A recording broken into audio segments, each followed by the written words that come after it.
இந்த நாளினுடைய கர்த்தருடைய வார்த்தை 94ஆம் சங்கீதம் அதனுடைய 19வது வசனம். என் உள்ளத்தில் விசாரங்கள் பெருகுகையில் உம்முடைய ஆறுதல்கள் என் ஆத்மாவை தேற்றுகிறது.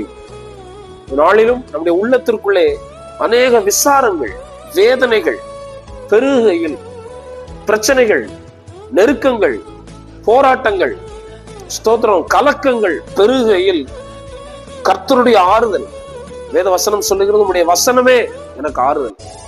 அந்த கர்த்தர் தருகிற அந்த ஆறுதலான வார்த்தைகள் நம்மை தேற்றுகிறது. இந்த நாளிலும் எந்த நெருக்கத்தின் சூழ்நிலையில் விசாரங்கள் உங்கள் வாழ்க்கையில் பெருகி போய் ஒரு பெரிய பெருக்கத்திற்கு மத்தியில் நீங்கள் இருந்தாலும் கர்த்தர் சொல்லுகிறார், அவருடைய ஆறுதலான வார்த்தை உங்களை தேற்றும். அவர் உங்களை தேற்றுவார். ஒரு தாய் தேற்றுவது போல நீங்கள் தேற்றப்படுவீர்கள். அப்படி கர்த்தர் உங்களுடைய விசாரத்திற்கு மத்தியில் உங்களை தேற்றி ஆறுதல் படுத்தி நடத்துவாராக. கர்த்தர் நம்மை ஆசீர்வதிப்பார். ஆமென்.